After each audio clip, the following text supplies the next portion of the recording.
Welcome everyone to our weekly cybersecurity article review for Thursday, October 12th, 2023. So, guys, um, it's always a pleasure having you. Having these conversations. And as usual, it's all about us giving these various insights, not for the sake of just having these conversations, but at the end of the day, for all of us to be in a position so that we can effectively from an informed perspective, be able to advise and to execute various, tasks that can help organizations be more resilient in their operations from a security perspective.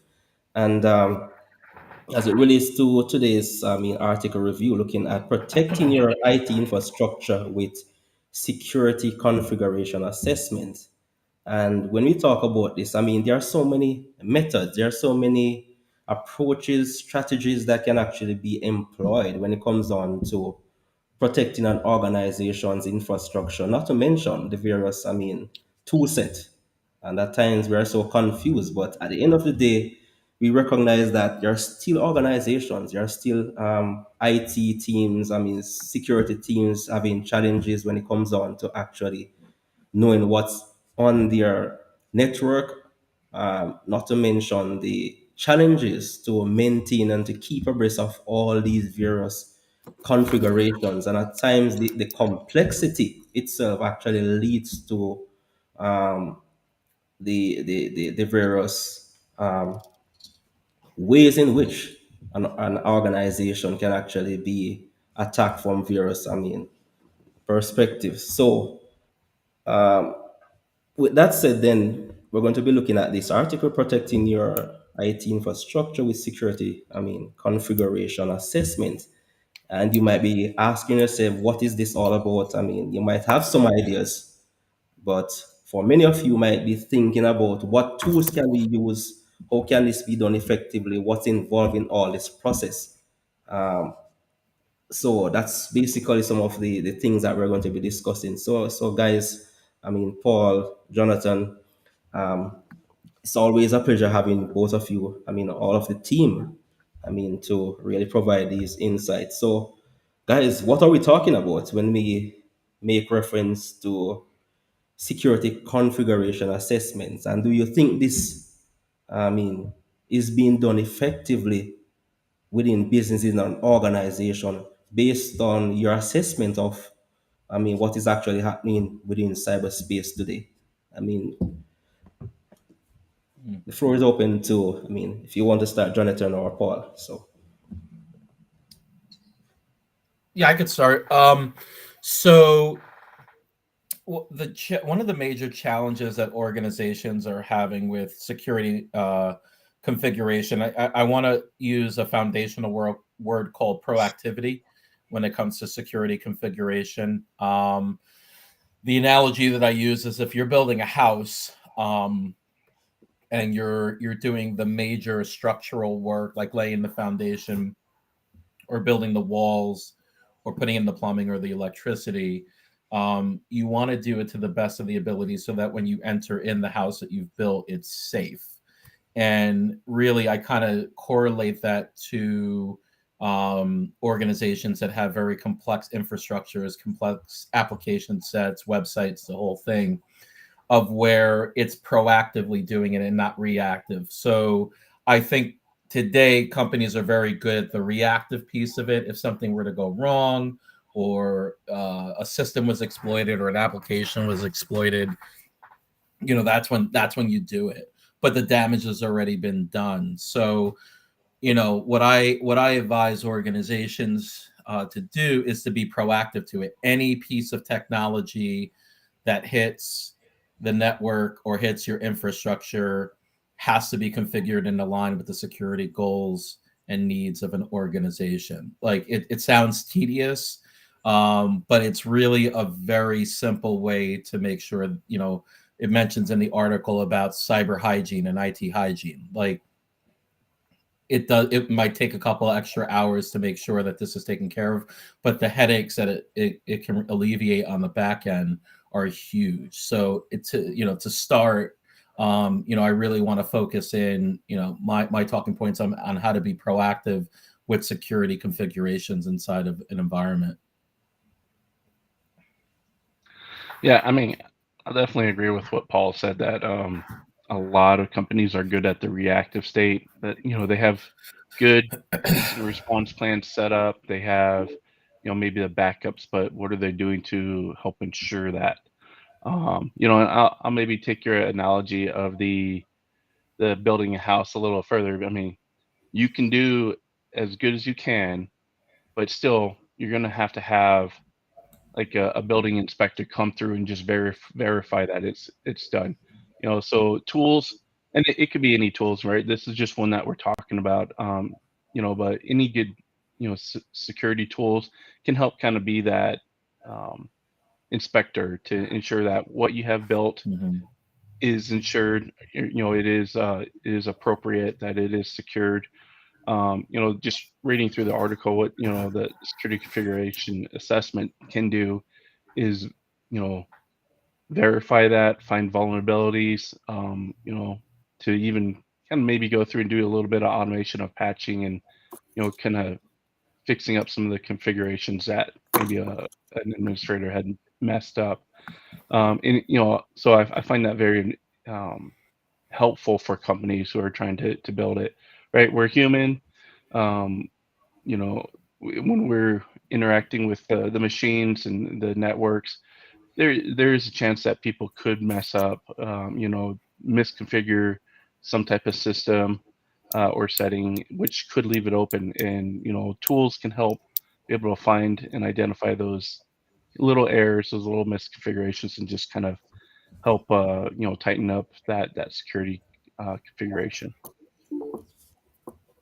Sure. That's definitely a great point. And I mean, going back to what Paul was saying, that he is going to be looking more on the preventative measures or the proactive approach rather. But coming from an IT perspective, bearing in mind that in many cases, the IT guys, the engineers, these are the people that actually set up these infrastructures, get all the various, I mean, servers, routers, switches, all these devices, the installation of the various applications. And it's easy for us to say that we need to be proactive in terms of actually getting these various best practices being applied in terms of configurations, ensuring that there is a particular security baseline in place. But for me personally, talking about working in organizations where the demand is there, the powers that be say that, look, we have a deadline to meet, we have a particular product or service to push to the market. I need this server in place tomorrow, XYZ. There is no time to actually look at best practices or to go through a configuration to see where the loopholes, where the risk. It's all about getting these products or devices, these systems up and running. So how do we actually deal with the challenges that are involved as it relates to actually using configuration assessment to ensure that, I mean, these security loopholes doesn't really exist to create risk to the organization? I think that's one of the big challenges. Yeah, I think you hit on it. That's not a cybersecurity issue. That's an organizational wide issue. That can't be solved, in my opinion, at least. It can't be solved with a tool or technology to solve that problem, because we've reached a point in cybersecurity where excuses are just not acceptable anymore for an organization. Riche, you bring up a really good point. Like, there are CIOs and IT directors that hear what you say and they're like, yes, I get it. Like, the COO or the CFO or the CEO is saying, we have to have the server up and running by midnight tonight in order to generate revenue. And that's a reality. But if someone is put in that position, I'm not saying quit your job, but I would evaluate where you're at, because they are not taking into account the severity of what proper building of an infrastructure really is. And, I 3-5 years ago, could we say this? No. I think now it's just gotten to the point where the threats are so real, organizations are at such risk, and the likelihood of an organization suffering catastrophic financial damage to the point of them shutting down is real. And so it's where IT and security I feel needs to be proactive to approaching the executive level and saying, okay, we have to put a process in place, we have to put a policy in place that if we're going to introduce any new technology, this is the process that it needs to follow to ensure that we're safely enabling technologies to hit our network. And if they're unreceptive to that, or they're unapproachable to that, that's a company problem, and I think it should cause people to take a step back and say, okay, am I really at the right place that's going to put me in a position for success? That's my thought. Yep, totally agree. Chris, what's your take? Welcome. It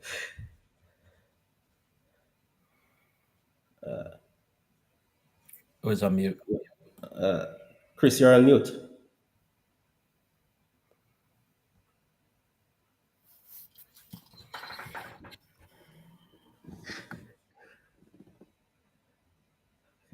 Okay, I think we're having a challenge with Chris. So I guess in the meantime, I guess maybe we'll have to possibly rejoin until we get that sorted out. But I was actually thinking, guys, that when we look at the process in terms of looking at configuration assessment, when let's say we actually conduct that configuration assessment, and we are talking about a number of scenarios. In many cases, you could be inheriting an organization, meaning that the infrastructure is already in place, there are devices on the network, you pretty much do not understand what were the previous configurations, or you could be the one that is in charge of actually doing these from scratch, as I've actually experienced before.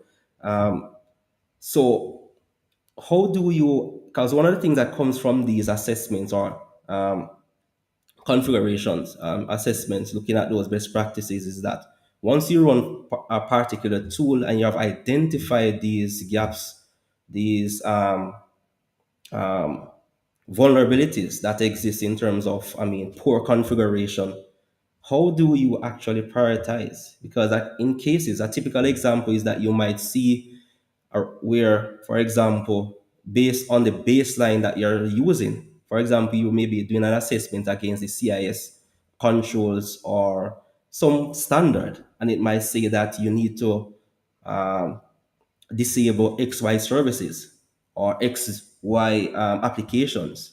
But bearing in mind that there's a business objective and the service or the application that you are required or based on best practice to um, turn off or to block or to stop that service could be affecting the business. How do we prioritize and deal with all these challenges when the powers that be do not really understand and in their words do not care about what we do in terms of security professionals in their organization? As far as they're concerned, they need their processes and business to be operating. How do we deal with the situation? I think, coming looking at it as like an auditor perspective, one thing I would want to see is, hey, if you have the vulnerabilities, are you putting them in some type of risk matrix, right? And on the risk registry, so that way, at that point, you can then prioritize, based on that risk, and the impact that it can have on the business, right? And to me, that's how companies should be doing it, right? Taking all those vulnerabilities, making sure that they can prioritize it based on the risk and the impact that it can have on the organization in general. And that's what I would like to see as an auditor is moving forward with companies that have these type of tools and these capabilities to do that. Yeah, I think from a risk perspective, that's the beauty about risk, is that an organization can decide what they want to do with the risk. They can accept it, they can defer it, they can mitigate it. Like, there's a lot of options that they have inside of risk. But I think, Riche, what you're talking about gives the IT or security professional the ammunition to make a business case for what it is, a cause and effects business case. So, when you're going through the vulnerabilities and you do a Nessus scan and you see 50 critical vulnerabilities, you see red, everybody freaks out, but those don't touch production environments or sensitive data. And, that might not be the highest thing, but you might see a couple of oranges that are on your domain controllers or applications that you have. That's important. And so taking that message and bringing it to the business is not, hey, look at 10.10. Whatever, or, subnet 255. Whatever, because they don't understand that, which they don't need to understand it. That's not their job. That's our jobs to understand it, but to take that information and articulate it to say, okay, this is a domain controller.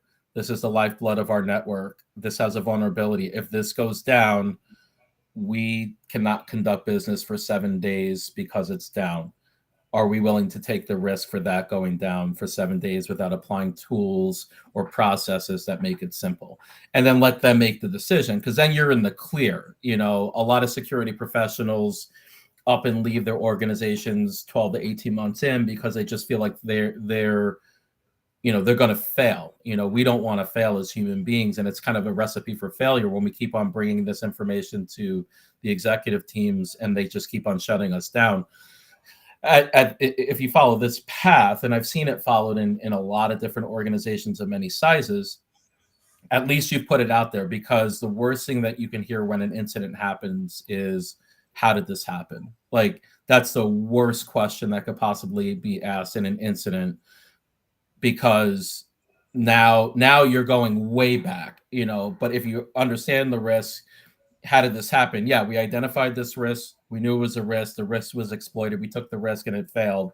Now let's move on from here, is a lot quicker of a path to having to go all the way back and to figure out, okay, how do we not know about this risk? Because that will put people's livelihoods in danger, because then it's not documented that this was a risk that was known to the organization.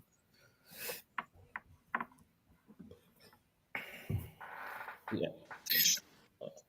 Hopefully, Chris should be able to. 100% agree. All right. Yeah. So there you are. You can hear me. Good. Still hearing me. Oh, perfect.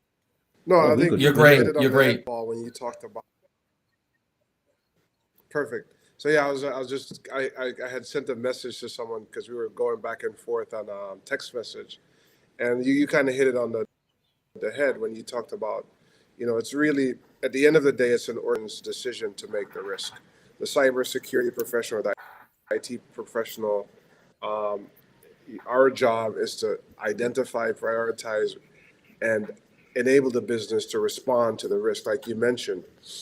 The risk has to make the business has to make a decision how they want to manage the risk, and just like you've laid it out, you can get insurance. You can say, I'm just going to exit the business, or I'm going to mitigate it, or I'm just going to accept it.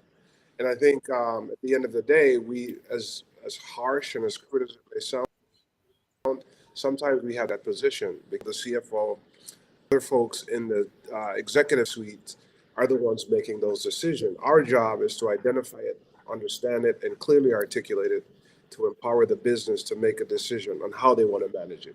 If you've said, hey, these are your vulnerabilities, you have 100 servers and they're all exposed to the internet. Port 80 is open, port 43 is open. Well, we wouldn't say that because we wouldn't say that to the business, but you have ports open that will allow people to come in. The CEO then says, okay, what is the risk? If you do that, people will come in and they'll compromise intellectual property. They will steal people's credit card information. Or Okay, as a CEO, yes, I'm going to make that decision because I need to increase the stock price. Good. You've accepted the risk, so let's go. Now that you've accepted the risk, you do understand that when something happens, it's not going to be my fault. You can't fire me, right? So I think that's the type of dialogue we have to engage with the business, because we are not able to make that decision. We can empower, we can enable, we can inform, we can tell them, but at the end of the day, they're going to make the decision. Yeah, I think that's okay. Go ahead. Go ahead. Paul. No, I was just going to say, I think that actually simplifies cybersecurity immensely, because we're chasing so many different things that are out there. And I had a coffee with somebody the other day. They were a CIO and they were talking about all the things that they were worried about. And I was like, okay, we're at the coffee shop here. If you walk outside, there are 100+ things that could kill you instantly. Like something can fall out of a building, a bus could jump the curb, like someone can hit you from the side when you get in the car. Like, not to sound morbid or anything like that, but that's the reality. But we're not programmed to think that way when we walk at the coffee shop. But we will look both ways when we cross the street, when we're crossing the street, or we will look behind us when we're pulling out of the parking spot to go on the road. Like, those are the simple things that we do. And Chris, to your point, when you break it down to the business that way, it then starts to simplify things and say, okay, we're not worried about Colonial Pipeline. We're not worried about MGM. We're not worried about Sony.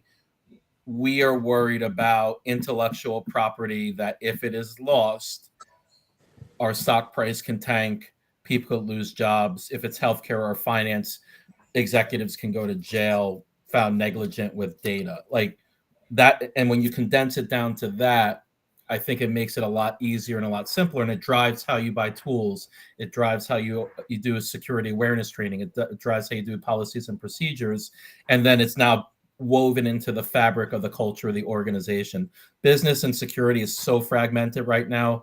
That's a way to kind of bring it all together to say, okay, this is part of our culture, part of how we are successful as a business. Yeah, that's a great point. Um, Going back to the point of actually working from within the, working within IT for a number of years. One of the challenges well I had was the fact that I was all about getting these applications, getting these systems working, doing my configuration. As far as I'm concerned, the systems are working. Port XYZ should not be open. Um, the XYZ account should be locked down, and the list goes on. That's all I'm going through my checklist, my baseline. And then there's a problem when it comes on to the way how guys from the security side actually align with guys within the IT side. So there is always a conflict and problem. Guys within the security side are looking at risk and communicating to senior management. IT guys are talking about functionality, uptime. How do we actually bridge that gap? Based on the fact that configuration management is very important, but actually executing the recommendations from this is very challenging. So how do we actually create that alignment between IT and the cyber guys to be in line with the business or the organization's objectives? And that's where I think this is where the CISO flexes her or his muscle, right? Because that's when you say, I am going to create a framework, or there are multiple frameworks out there. You want to go with NIST, you want to go with CIS, whichever. This is the framework, and within the framework, you have a set of controls, right? You have a control catalog, and within those controls, they'll tell you this is the objective of the control. Here's how you apply the controls. And by the way, everyone, and that's where you communicate. You work with IT, works with security works with the business, and then the CISO then becomes the glue that holds it all together. By holding it together is you have a framework. The framework is understood. The framework is communicated. The framework is updated. The framework aligns with the business, and most importantly, leadership signs off on it. And you create ambassadors within the organization, whether it's awareness training perspective or just a general, these are the nuts and bolts, these are the vulnerabilities that you have. Do you have a patch management program? Do you have a vulnerability management program? Do you have a GRC program? Does that align with your overall enterprise risk management program? I think that's, and I'll get off my soapbox. Easy to say, hard to implement, but I think we have to at least have a framework. Start with the fundamentals. Yeah, and I think also with that, it's making sure that there's good communication and teamwork between the security and the IT team, right? You know, with what Chris said, yeah, it's important to have those frameworks to have, kind of a set standard to look at and to follow, compared to, say like the security team wants to follow CIS, the development team wants to follow SOC, the IT team wants to follow a different framework, right? And everyone's kind of working against each other. Having it, one standard that they're all going to follow is important, but I think it's that communication to build that teamwork, so that way if there is kind of a misconfiguration or an issue found from the security, it's easier to go and talk to them directly instead of hoping that, I'm going to send this message up towards the CISO or the CIO, and hopefully it gets filtered down to that team with the right meaning that I had intended. Right? If it's a lot easier for me to be able to go in and talk with them, whether it's like a weekly meeting or monthly or whatever it could be set up, that helps ensure that there's good communication and teamwork between the different teams to ensure that applications, the infrastructures are designed properly. Yeah, and Rashay, you bring up a good point. IT and security, and then DevOps and SecOps. It's the Capulets and the Montagues pretty much all the time if you ever sit at those tables. But everybody really is on the same team. I think it's something as simple as you go to the table with the feuding teams and say, listen, who can go without a paycheck for the next 3 months? Raise your hand. And really get to the fact of the matter. Say, if we don't get this right from a security perspective, but also an IT perspective, because a good security professional does not want to be, going back to your scenario, Riche, holding up a product that's going to make money. If we hold up a product that's going to make money, we can lose money, we can lose jobs. So how do we get this right together? How do we mesh together the right expertise on both sides to make sure that we're safely enabling technology to lead our organization? And it's a little goofy of an example, but it's the truth. It really is the truth, because the margin of error for security and IT is zero. Like that's a stone cold facts of it. We have to get it right every stinking time, and that's why you see security and IT professionals with no hair and going crazy and hanging up on cold